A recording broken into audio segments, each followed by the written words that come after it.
चंदन की खुशबू, फूलों का हार, संयम की सुगंध, तप की फुहार, भक्तों की उम्मीद, भगवान का प्यार।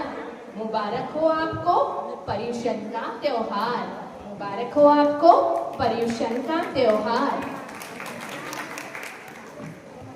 देवलाली तीर्थ मंडળ ધર્મ ચક્રવર્તી શ્રી શાંતિનાથ પ્રભુના ચરણે કોટી કોટી વંદન। સંયમ સંપૂર્ણ ચાતુર્માસ ઉત્સવ માટે બિરાજમાન આગમોદય દિવાકર પ્રસમ રસ નિધિ પરમ પૂજ્ય આચાર્ય ભગવાન શ્રી મહોદય સાગર સુરેશ્વરજી મહારાજ સાહેબ અને આદિ ઠાણાઓને કોટી કોટી વંદન। અત્રે ઉપસ્થિત સર્વે તપસ્વી, આરાધક, શ્રાવક અને શ્રાવિકાઓને પ્રણામ। આજના અને કાલના પ્રોગ્રામનું શીર્ષક છે પ્રભુ તારા પગલે પગલે પાપા પગલી માંડી છે। આ પાપા પગલી એટલે કે મોક્ષ તરફ જવા માટેની તૈયારી। અમે પણ અહીં પાપા પગલી કરતા કરતા એક એક કૃતિઓ તમારી સમક્ષ રજૂ કરશું। केवल मनोरंजन न कवि का कर्म होना चाहिए, केवल मनोरंजन न कवि का कर्म होना चाहिए, उसमें उचित उपदेश का भी मर्म होना चाहिए। એટલે જે પણ અહીંયા અમે પ્રસ્તુત કરશું ખાલી મનોરંજનના ધ્યેયથી નથી કરતા, સાથે સાથે કંઈક ઉપદેશ યા બોધ આપવાની એક નાનો પ્રયાસ છે। તો આવો આ મહાપર્વ સમાન પર્યુષણમાં કાંઈક બોધ આપતી કૃતિઓ લઈ આવ્યા છે। અમે પહેલી પગલી એટલે મહાપુરુષોની જીવનમાંથી ઉત્કૃષ્ટ ભાવ વૈભવ તથા ગુણ વૈભવની ઝાંખી કરાવશું। બીજી પગલી એટલે સાવધાન। આપણા રોજ બેરોજની જિંદગીમાં ક્યાંક આચરવા જેવું, ક્યાંક બોધ લેવા જેવું નુક્કડ નાટિકા। અમે અહીં આજની જે કૃતિઓ પ્રસ્તુત કરવાના છીએ તેમાં જીનાગના વિરુદ્ધ કાંઈ પણ બોલાયું હોય તો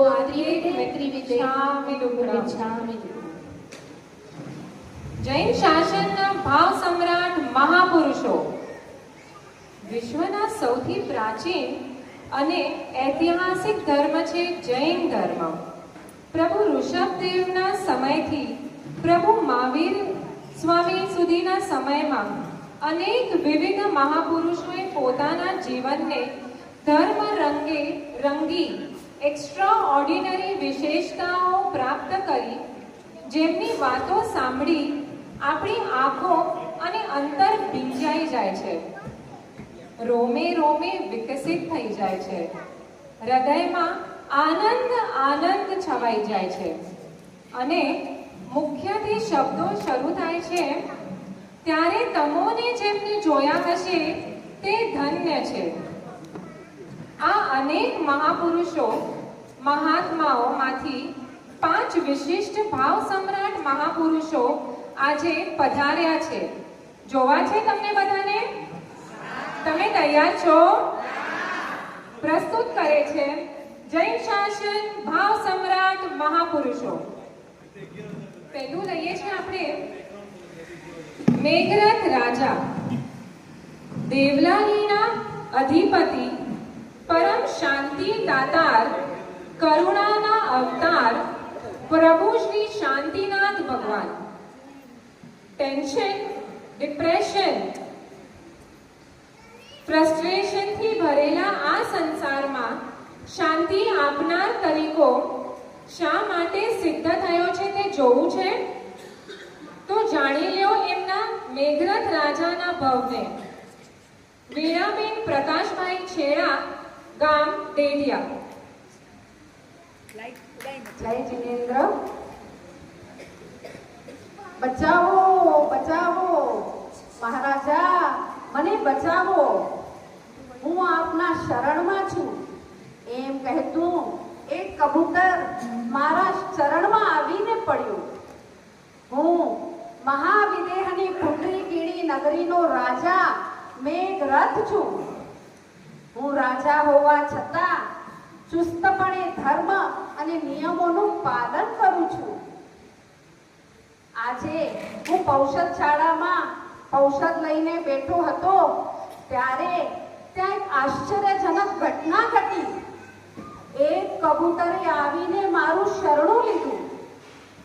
મનુષ્યની ભાષામાં બોલતું કબૂતર મેં પહેલી વાર જોયું. ભયથી ધ્રુજતા એ કબૂતરને મેં આશ્વાસન આપ્યું, તું ડરીશ નહીં, તું હવે મારા શરણમાં છે, તને કોઈ નહીં મારી શકે. અને શરણાગતનું રક્ષણ કરવું એ આમ ક્ષત્રિયનો ધર્મ છે. હું હજી બોલતો હતો ત્યાં તો બાજ પક્ષી આવી પહોંચ્યું અને બાજ મને કહેવા લાગ્યું, રાજન, મને કબૂતર પાછું આપો, મને તો ખૂબ જ ભૂખ લાગી છે. મેં બાજને કહ્યું, કબૂતર તો તને નહીં મળે, તે હવે મારા શરણમાં છે. બાજે કહ્યું, તો મારી ભૂખનું શું? મારા પર દયા નહીં કરવાની? આ તમારો કેવો દયા ધર્મ? બાજ કબૂતરની દયા ખાતર બાજને ભૂખ્યો મારવો, આમાં દયા ક્યાં રહી? બાજે દલીલ કરી. મેં બાજને સમજાવ્યો, તને ભૂખ લાગી છે તો ઘણું ચણ મળી રહેશે. તો બાજે મને કહ્યું, રાજન, મને વળી ચણનું શું કામ? શું આપને ખબર નથી કે બાજ માંસાહારી હોય છે? એને તો માંસ જોઈએ, માંસ, અને એ પણ તાજું માંસ. મને તમે કબૂતર પાછું આપો, નહીં તો આપો માંસ. હું તો ખૂબ જ મુશ્કેલીમાં મુકાઈ ગયો. શું કરવું? એક બાજુ વાઘ તો બીજી બાજુ નદી. આ બાજુ જાઉં તો વાઘ ફાડી ખાય અને પેલી બાજુ જાઉં તો નદી તાણી જાય. કબૂતર આપું તો જીવ હત્યા થાય અને ન આપું તો બાજ પક્ષી ભૂખ્યો મરે. હવે કરવું તો કરવું શું? પણ કબૂતરને પાછું ન આપવું એનો તો મેં દ્રઢ નિશ્ચય કરી લીધો હતો. તો શું કરું? કોઈનું માંસ કાપીને આપું? ના ના, એવું તો કદી ન બને. એવો તો હું વિચાર પણ ન કરી શકું.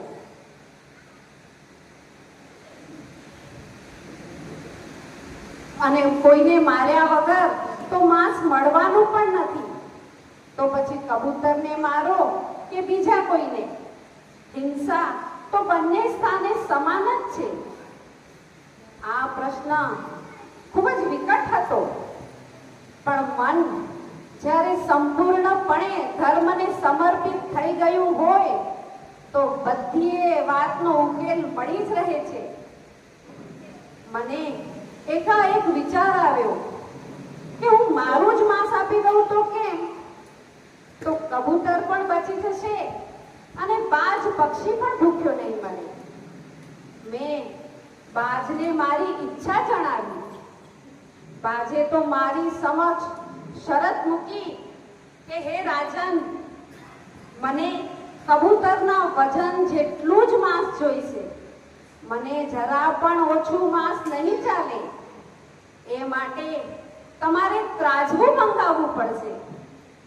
મેં ત્રાજવું મંગાવ્યું અને એના એક પલ્લામાં મેં કબૂતરને રાખ્યો અને બીજા પલ્લામાં મેં મારી સાથળમાંથી માંસ કાપીને એમાં મૂક્યું. આ હું જેટલું કહું છું એટલું સરળ નથી. હા, જરા વિચાર કરજો.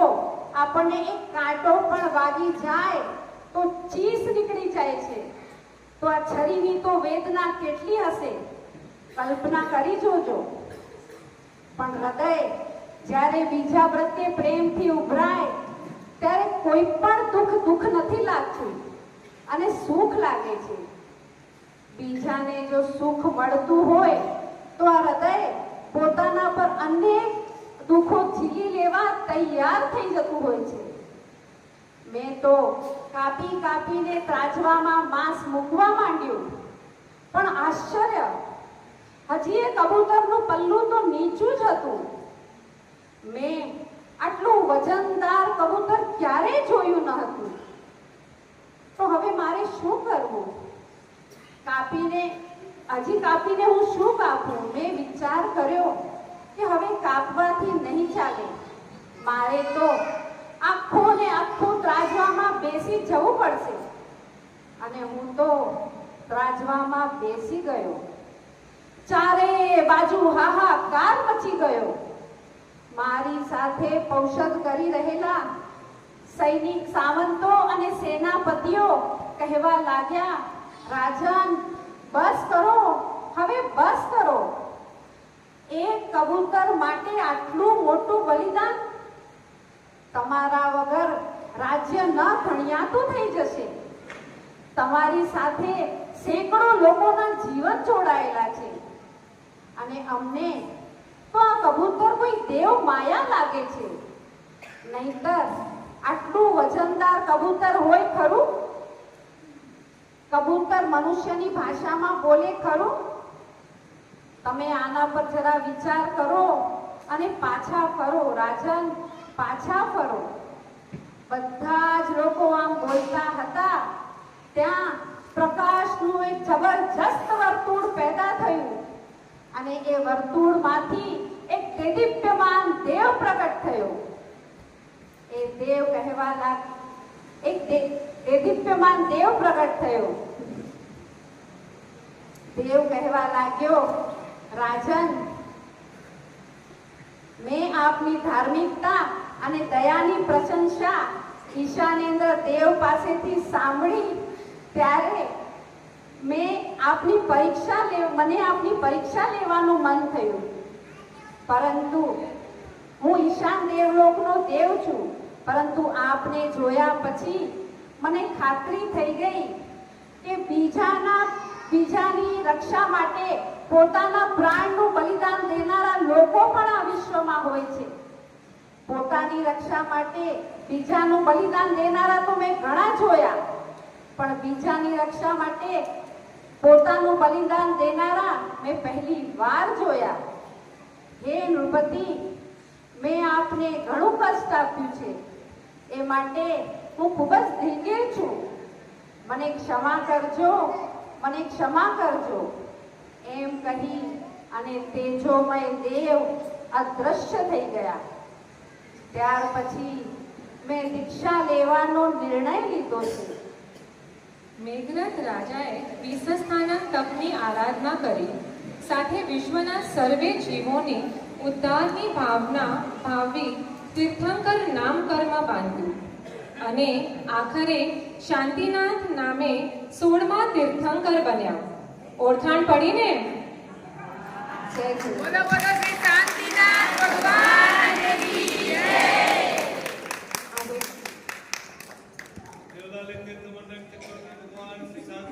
ભગવાન કી જય.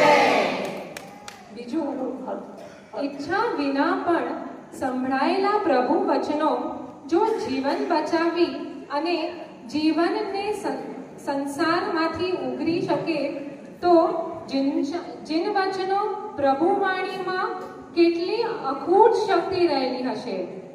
આ વાત આપણને રોહિણીયા ચોરના જીવનમાંથી જણાય છે. ચાલો એમના મુખે સાંભળીએ એમનું આશ્ચર્યચરી જીવન. અનુબેન પ્રશાંતભાઈ નાગડા, ગામ નરેડી.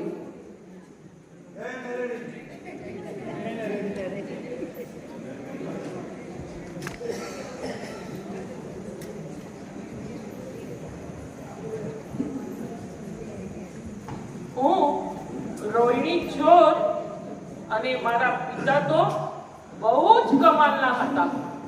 મારા પિતાએ મને વેશ્યાવાડે ન જવાની સલાહ ન આપી, જુગારના અડ્ડા પર જવાની સલાહ ન આપી, ડાકુઓની સોબતથી દૂર રહેવાની પણ સલાહ ન આપી, બદમાશોની વાતો સંભાળવાની એની પણ સલાહ મારા પિતાએ મને નહોતી આપી. પણ મારા પિતાએ મને મહાવીર પાસે ન જવાની સલાહ આપી. એના વચનો ન સાંભળવાની સલાહ આપી. મારા પિતાનું શંકા હતી કે મહાવીરના વચનો સાંભળ્યા બાદ હું એમનો ચોરી જેવો ધંધો ટકાવી નહીં શકું.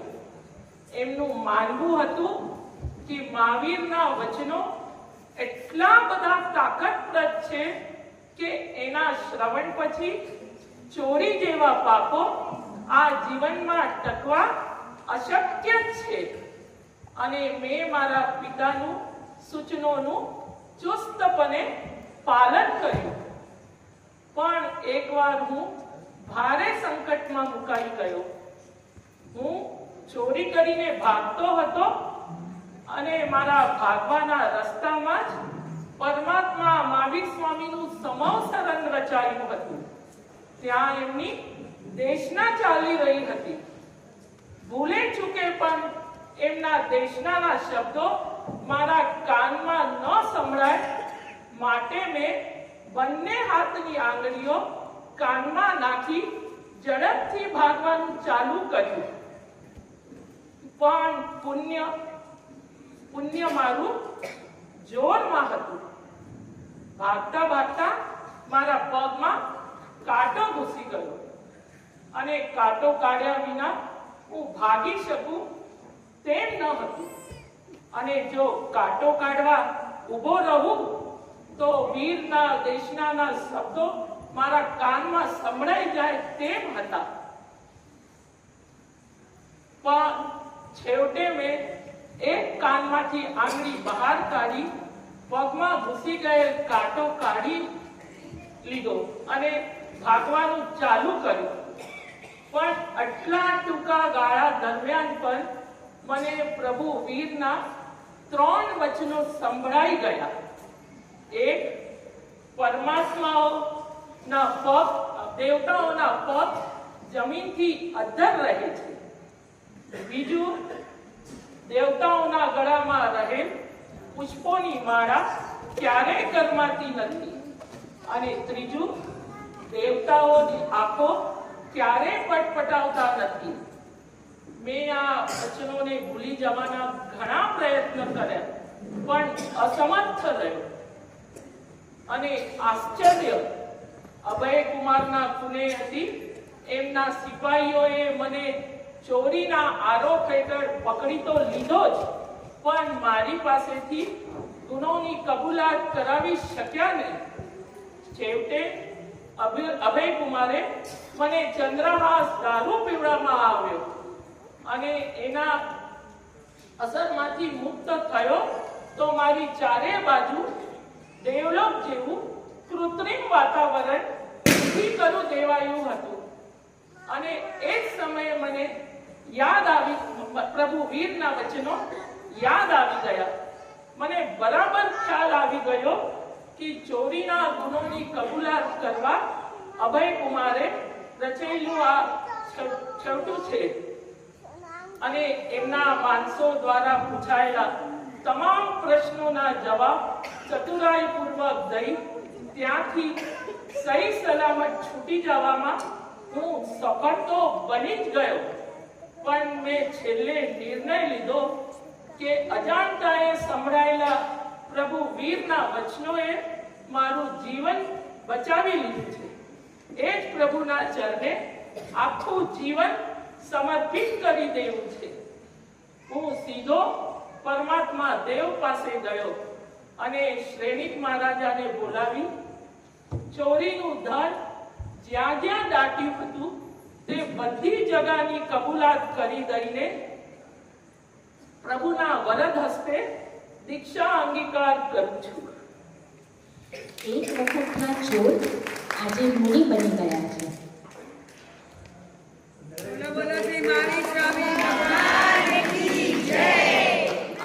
હવેની કૃતિ છે.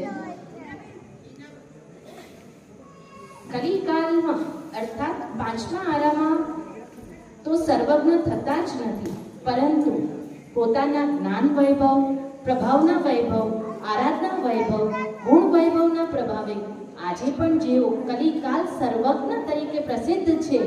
કોણ છે? Very good. હેમચંદ્રાચાર્ય એવા કુમારપાલ મહારાજાના પ્રતિબોધક પૂજ્યપાદ આચાર્ય ભગવાન શ્રી હેમચંદ્ર સુરીજી મહારાજાના જૈન જીવન વૈભવ પ્રસ્તુત છે. વીર જીગર ગાલા નાના આડિયા.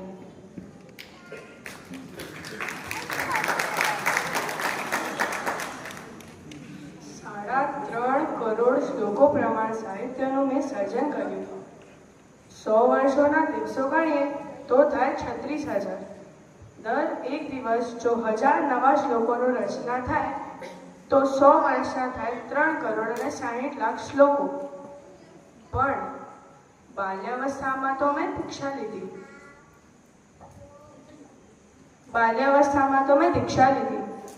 તેના ઘણા સમય માટે મેં અધ્યયન કર્યો. તેમાં પણ ઘણો સમય મારા સંયમ જીવનની ક્રિયાઓમાં અને ચર્યામાં વ્યતીત થયું. અને તેના ઘણા વર્ષો બાદ મેં હાથમાં કલમ લીધી અને સાહિત્ય સર્જનનું આ મહાયજ્ઞ શરૂ કર્યો. તદુપરાંત 100 વર્ષ તો મારું આયુષ્ય પણ ન હતું. મારી વિદ્વતા અને બહુમુખી પ્રતિભા નિહાળ્યા પછી ભલા વિદ્વાનોને પણ કહેવું પડ્યું છે. કલિકાલ સર્વજ્ઞની વિદ્વતા નિહાળ્યા બાદ તેમના સર્વજ્ઞ હોવાની બાબતમાં અમને કોઈ જ સંદેહ રહ્યો નથી. અત્યારે મારા કાને એક સમાચાર આવ્યા છે. માતા સાધ્વીજીના અંતિમ પળો નજદીક આવી ગયા છે. આ સમાચાર સાંભળતા જ મારી આંખોની સામે માતાનો તે દૈદીપ્યમાન ચહેરો આવી ગયો કે જેમણે મને આ ઉત્તમોત્તમ સંયમ જીવનની પ્રાપ્તિ માટે સિંહફાળો આપ્યો છે. પડના વિલંબ વિના મેં માતાની સ્થાન તરફ કદમ ઉપાડ્યો છે. મારી સાથે મારો વિશાળ શિષ્ય પરિવાર તો છે જ, પણ વિરાટ શ્રાવકોનો એક સમૂહ પણ છે. કલિકાલ સર્વજ્ઞ માતા તરફ જઈ રહ્યા છે. મથેણ વંદામી. મારા મુખેથી નીકળ્યા આ શબ્દો સાંભળીને ત્યાં બેસેલા સાધ્વી વર્ગે પણ મથેણ વંદામી કહીને જ જવાબ આપ્યો છે. ગંભીર પગલે હું માતાની નજદીક ગયો છું. કાયા કૃશ થઈ ગઈ છે, પણ મુખ પર તેજ ગજબ નાક છે. પરલોક પ્રયાણ માટે જાણે કે પૂરેપૂરા સજ્જ થઈને બેઠા છે. આંખોમાં વાછાના પૂર ઉમટી રહ્યા છે. સંયમ જીવનમાં પ્રાપ્તિ થઈ ગઈ તેનો જાણે કે ગજબનાક સંતોષ છે. એમનું માતા સાથેનું વાર્તાલાપ. કેમ શાતામાં છો? દેવ ગુરુ પસાય. તૈયાર છો? હા. કોઈ અસંતોષ? આમ તો કાંઈ નથી, પણ થોડો અસંતોષ છે. હા. શાનો? મારા સંયમ જીવનની અનુમોદનાર્થે શ્રાવક સંઘે 11 કરોડ રૂપિયા જાહેર કર્યા છે. એ સિવાય પણ તપ, ત્યાગ, વ્રત, નિયમ વગેરે સંખ્યાબંધ સુકૃતો સંઘના અલગ અલગ અભ્યાવે જાહેર કર્યા છે. પણ શું? તમે મને કાંઈ જ સુકૃત નથી આપ્યું. અને માતાના મુખેથી નીકળેલા આ વચનો સાંભળતા જ મારી આંખોમાં હર્ષના આંસુ આવી ગયા છે. માતા સાધ્વી મારી પાસે સુકૃત માંગી રહ્યા છે અને પડના એ વિલંબ વિના મેં જાહેર કર્યો 3.5 લાખ નવા શ્લોકોનું સર્જન અને 1 કરોડ નમસ્કાર મંત્રનું જાપ. માતા સાધ્વીજીના ચહેરાને પ્રસન્ન બનાવી ચૂકેલા આ સુકૃતની જાહેરાત કરતી વખતેની આપની મુખ મુદ્રાની કલ્પના કરતા એમ લાગે છે કે જ્યારે તમોને જેમણે જોયા હશે તે ધન્ય છે.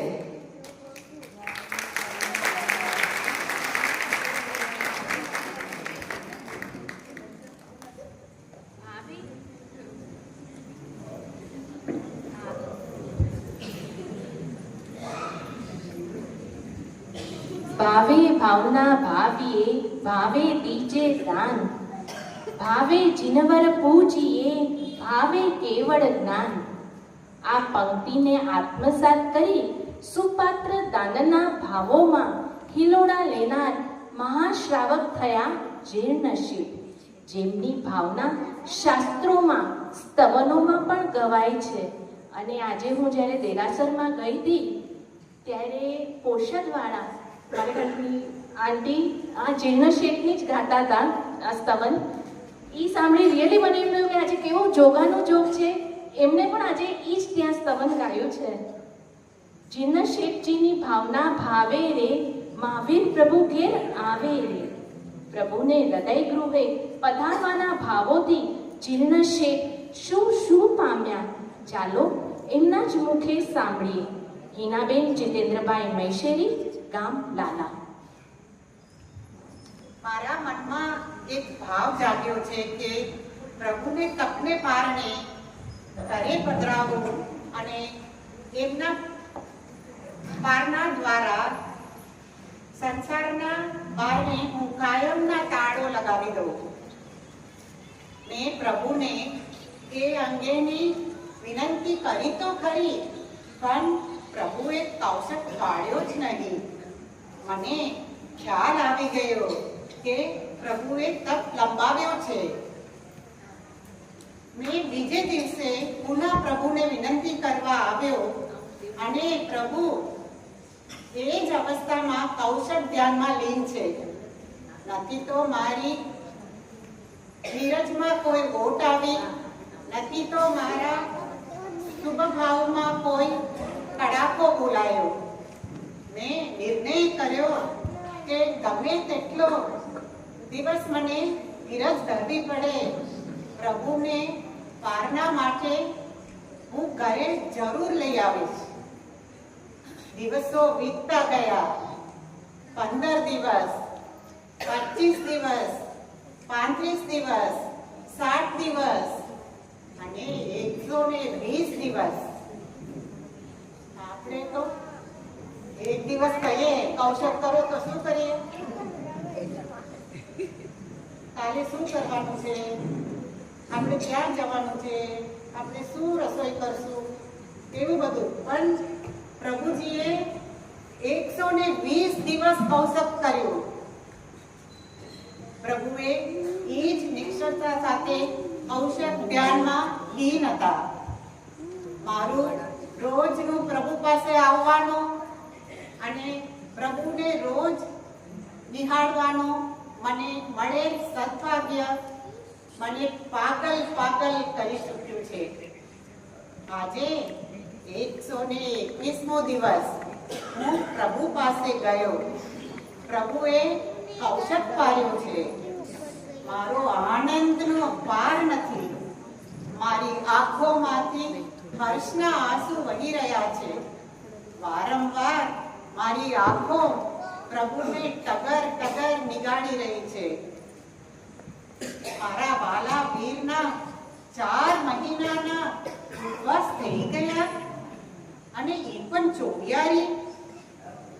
એક દિવસ ઉપવાસ કરો તો સવાર ક્યારે થશે, સૂરજ ક્યારે ઉગશે, ક્યારે નવકાશી કરશું, એવી રીતે આપણે વિચાર કરતા હોઈએ. પણ અહીંયા પ્રભુજીનો 120 દિવસ અને એ પણ ચોવિયારી ઉપવાસ. મારા પ્રભુની આ ભીષ્મ તપશ્ચર્યાનું પારણા કરવાનો લાભ મને મળશે. મારો તો આખો જન્માંતર સાર્થક થઈ જશે. મેં પ્રભુને પારણા માટે ઘરે પધારવાની વિનંતી કરી. પ્રભુએ એ વિનંતી સાંભળી તો ખરી, પણ ન કોઈ હકારાત્મક પ્રતિભાવ આપ્યો કે ના કોઈ નકારાત્મક પ્રતિભાવ આપ્યો. અને પ્રભુના આ મૌનને મેં સંમતિ માની અને ઘર તરફ જવા નીકળી પડી. જેવો હું ઘરે પહોંચ્યો, આખા શેરીમાં સુગંધી જળનો છટકારો કર્યો. રસ્તાના બંને બાજુ કેતકી, ગુલાબ, મોગરાના પુષ્પો બિછાવ્યા. મેવા મીઠાઈના થાળ ભર્યા અને પ્રભુની વાટ જોતા ઘરના બારણે ઊભો રહી ગયો. તમે જલ્દી પધારજો. મેં સાંભળ્યું છે કે તીર્થંકર ભગવંતોને જે ગોચરી ઓરાવે છે તેઓ ત્રિજય ભવે મોક્ષ જરૂર પામે છે, પરંતુ તીર્થંકર ભગવંતને દાન દેતા અર્થાત ગોચરી ઓરાવતા જોઈને જે પ્રસન્ન બની જાય છે તેઓ પણ ત્રીજે ભવે મોક્ષ પામી જ જાય છે. પ્રભુ, તમે એકવાર જરૂર પધારજો. હું આપણને ગોચરી ઓરાવીને માત્ર સંતુષ્ટ થઈ જવા નથી માંગતો. હું તમને ગોચરી ઓરાવ્યા બાદ તમને પડાવવા તમારી સાથે જ આવીશ અને આપના હાથે જ હું ઉલ્લાસપૂર્વક સંયમ જીવનનો અંગીકાર કરીશ. મારું હૈયું શુભ ભાવોના આસમાને આ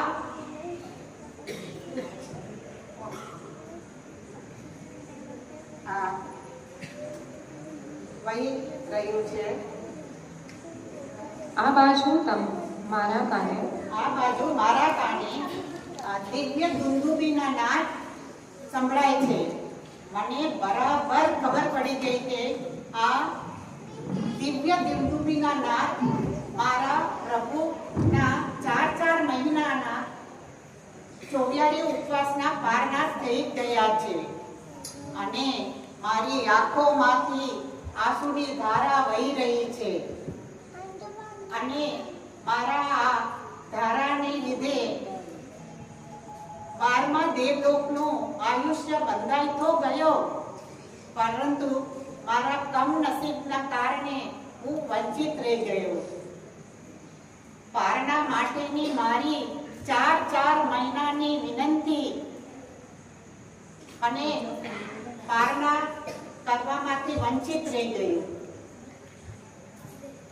પ્રભુ, પુણ્ય ટૂંકું પડ્યું એનું મને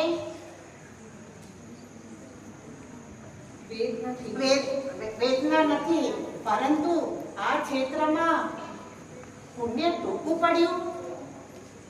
પ્રભુના પાવન પગલાથી મારું ઘર વંચિત રહી ગયું. જીવન શેઠના આંખોમાંથી આંસુ વહી રહ્યા છે, ઉના આંસુઓને એમને તો ધન્ય બનાવી જ દીધા છે, પણ જ્યારે તમોને જેમને જોયા હશે તે ધન્ય છે.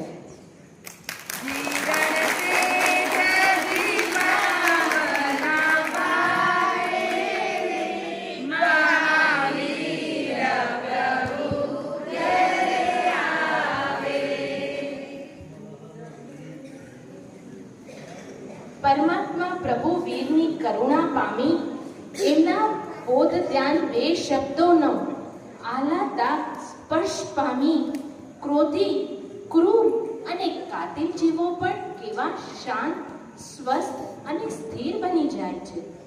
એનું જીવન અને જ્વલંત ઉદાહરણ એટલે ચંડકોશિક સર્પ.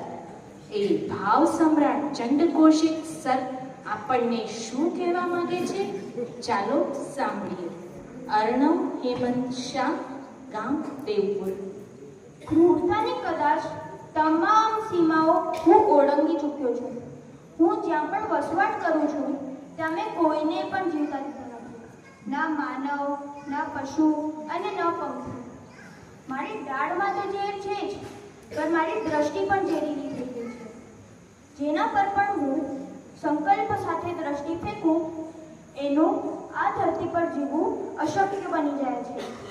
અને આ જ કારણસર મારા સ્થાન તરફ આવેલા પગલાં માંડી પ્રભુ વીરને સહુ કર જોડીને વિનવી રહ્યા છે કે પ્રભુ, ત્યાં તો ન જાઓ કે એક કાળમુખો સર્પ આપને જીવતા નહીં છોડે. આગની ગરમીમાંથી તો હજી બચવું શક્યું છે, પરંતુ સર્પની ઝેરીલી દ્રષ્ટિથી બચવું અર્થાત અશક્ય છે.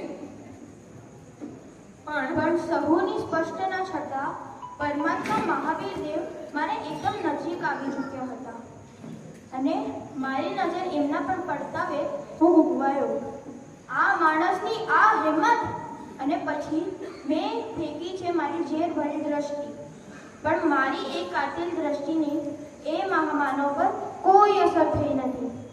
એ તો મારા હજી સન્મુખ આવીને ઊભા રહી ગયા છે અને પછી મેં તમામ તાકાતથી એમના પર હુમલો કરી ડંખ લગાવી દીધો છે. મેં મારા જીવનમાં ક્યારેય એવો પરાજય અનુભવ્યો ન હોય એવો પરાજય મને આજે અનુભવવા મળ્યો છે. એ મહામાનવ તો મારી એ કાતિલ ડંખની એ મહામાનવ પર કોઈ અસર થઈ નથી. એ તો એવા ને એવા શાંત, સ્વસ્થ અને નિશ્ચલ ઊભા છે અને એમની એ જ નિશ્ચલતાએ મને હજી ઉશ્કેર્યો છે. હું બીજી વાર ડંખ લગાવી બેઠો. એ પણ નિષ્ફળ થતાં હું ત્રીજી વાર ડંખ લગાવી બેઠો. પછી મને જોવા મળ્યું એક આશ્ચર્ય. મેં બધાના પગના અંગૂઠામાંથી લાલ રંગનો લોહી તો જોયું છે, પણ એ મહામાનવના પગથી લોહી દૂધ જેવો સફેદ હતો અને એ જ દૂધ જેવા સફેદ લોહીએ મને વિચારમાં નાખી દીધો કે આ શું? હું બીજું કંઈ વિચારું એનાથી પહેલાં એ મહામાનવના મુખથી શબ્દો નીકળ્યા, પૂજ્ય પૂજ્ય ચંડ કૌશિક. અને એ શબ્દો સાંભળીને મને જાતિ સ્મરણ થઈ ગયું. અરે આ શું? ગત જન્મમાં હું તો કેટલો ક્રોધિત હતો, બધા પર ક્રોધ કરતો અને ભગવાને મને આ જીવનમાં પણ એ જ વારસો લીધો છે. અને જેના પર હું ક્રોધ કાઢતો હતો એ તો પોતે તીર્થંકર પરમાત્મા મહાવીર દેવ છે. મને પોધનું પામવાનું કહીને એ મને શાંત થવાની સલાહ આપી રહ્યા છે અને મેં મારા મસ્તક એમના ચરણોમાં ઝુકાવી દીધા. થોડા દિવસ પછી મારા શાંત થવાના સમાચાર આજુબાજુ ધીમે ધીમે ફેરવા લાગ્યા અને બધા મને શાંત જોવા આવ્યા લાગ્યા. અને કમાલ તો મેં ત્યારે કરી દીધું જ્યારે મેં મારું મસ્તક ડરની અંદર નાખી દીધું, કેમ કે અગર હું બહાર જોઈશ તો મને ક્રોધ આવી જશે અને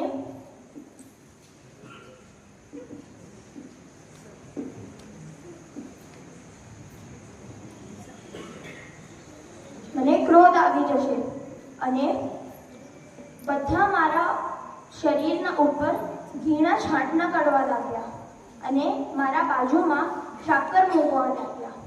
એ સાકરના કારણ હજારો કીડીઓ મારા શરીર ઉપર આવીને મારી ત્વચાને ચારણી જેવી કરી નાખી. અને હું એકવાર પરમાત્મા મહાવીર દેવને મારવા એકવાર નક્કી થઈ ગયેલો કીડીઓ માટે મરવાનું નક્કી કરું છું અને એ જ કારણસર હું હલતો નથી. અને પરમાત્મા મહાવીર છદ્મસ્ત અવસ્થામાં પરમાત્મા મહાવીર દેવે મારા ઉપર કરેલા સર્વોત્તમ ઉપકારોને હું સર્વથતા સાહિત્યથી હું 8મા દેવલોકમાં બિરાજમાન થઈ ગયેલો છું. અંત સમયની તમારી આ ઉપશાંત અવસ્થાની વાત શાસ્ત્રોના પાને વાંચવા મળ્યા છે ત્યારે જે લાગણી અને અનુભવીએ છીએ અમે, ત્યારે તમને જેમને જોયા હશે તે ધન્ય છે. 5 મહાપુરુષોએ તૈયારી ખાલી એક જ અઠવાડિયામાં કરી છે.